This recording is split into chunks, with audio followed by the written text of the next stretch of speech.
Dynamesh at its outset is a pretty handy tool that's been added. I'm sure you've seen a lot of videos at this point, but I figure I'll throw mine into the ring and just see how it goes.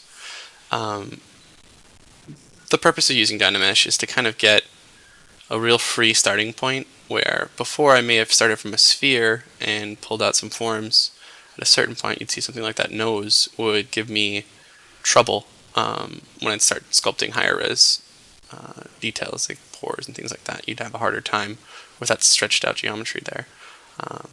But with Dynamesh we can just control drag off the model and get a new topology instantly from whatever we had, and it'll be consistent resolution over the whole mesh. So we can continue to add new forms, new shapes to our leisure.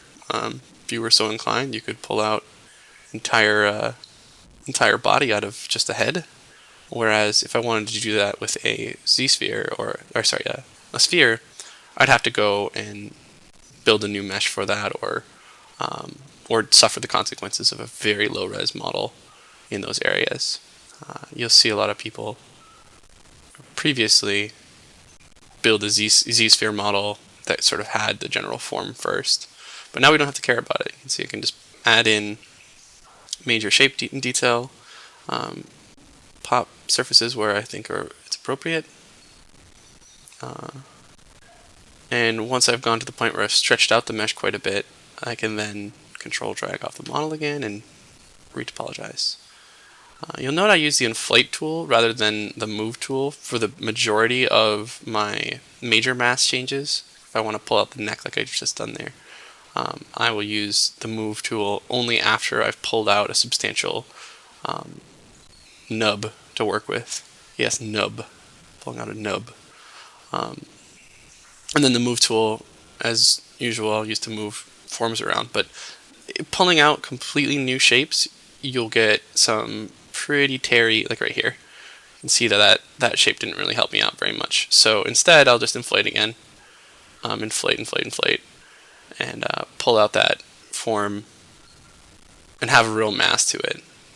We don't have to worry about the geometry folding over itself when we do the Dynamesh. It actually basically is like a shrink wrap version of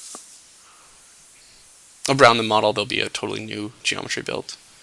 Similar to what I was saying with the neck, I do the same with the ear. Just start from a inflated little bubble so that when I pull out, it's separate from the mesh and I don't have to worry about the intersections. So again, using the move tool, maybe a little nudge here and there. And you can really pull stuff apart pretty hard. It's totally acceptable.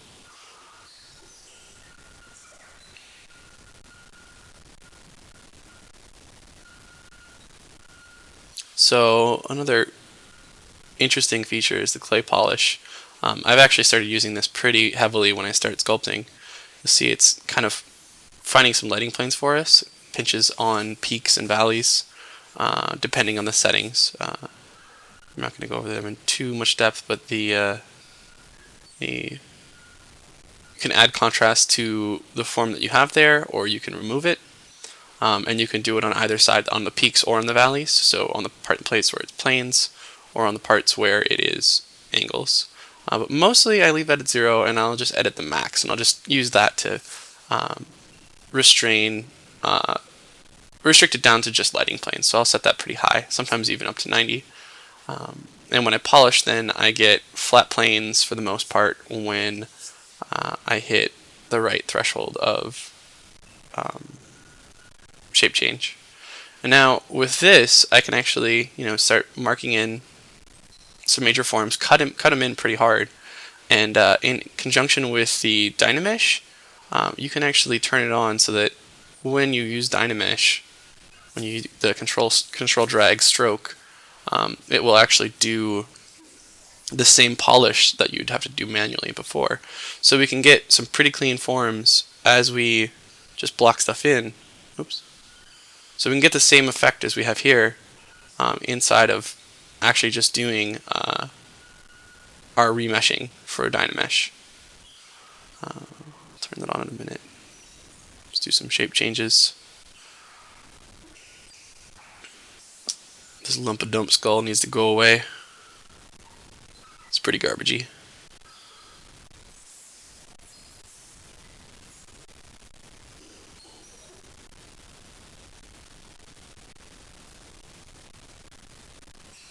So we can turn on polish there right by Dynamesh. And as we do our new strokes for remeshing or Dynameshing, you'll see it will do the clay polish for us, as whatever settings that are set in the clay polish settings up above the Dynamesh are going to be applied in the same way they would have if you hit the button. You can see that just bloop. There we go. And so basically we can use this to start defining important shapes very early on and get lighting planes rather than worrying too much about getting really clean shapes. So we can sort of build out a gesture of it and let ZBrush do a little work for us, and then we can move on pretty quickly. So it's accelerating my process from previous to Dynamesh, where I was using a lot of the retopology tools to basically make a massing, build my topology in Topogun, and then come back and do some real sculpting. I can pretty much, at this point, do all of my sculpting, say like the first 50 or 60% probably pretty easily, minus some very fine details sometimes. I think I can do most of it on these meshes, so it's hypothetical that I won't have to do a sculpt mesh again, which I don't know about you, but I'm kind of stoked on that. I think the more I'm freed to just do creative work in ZBrush, the more experimentation I'll do, and I think that's wholly positive for both my work and for the projects I'm working on, where I'll come up with better ideas because I don't feel committed to something that maybe was a little bit sketchy when I started it. Once you spent 10 hours on a sculpt, you're much less likely to want to go back and rework something. But if you take out steps, say like retopologizing, which is going to take a few hours sometimes, and just really just focus on what looks good right away, I think you can get a long ways with this. Again, just a little bit more shape defining strokes, and as I do these, I can keep using my my polish, my clay polish on the Dynamesh to consistently give us clean geometry to work with. And we'll have nice lighting planes all along. I find a lot of students' work when we first start working with them ends up being relatively lumpy, and a lot of the time it's funny that a lot of my critiques end up being me using the trim dynamic and going in and finding lighting planes for them, and just saying, here, this is what you've sculpted, does this look like what you want? I think this particular tool is the clay polish is doing exactly that job for me, kind of programmatically, but still very, very, very useful, where you don't need me in the room necessarily to tell you, hey, this could use some work on lighting planes, like, does this look correct to you? So huge deal for, I think, for beginners especially. And even I use this, I've been using this every few minutes just to make sure I'm doing it right. You can always undo it, but check it, take a look at your lighting planes, and go back to sculpting again. Pretty handy. So yeah, I think that this Dynamesh and clay polish combination is pretty magical, and I think this is definitely a circumstance where Pixelogic's knocked it out of the park as far as tools wowing me beforehand, and actually when I sit down to use them, they're still great. So yeah, inflate,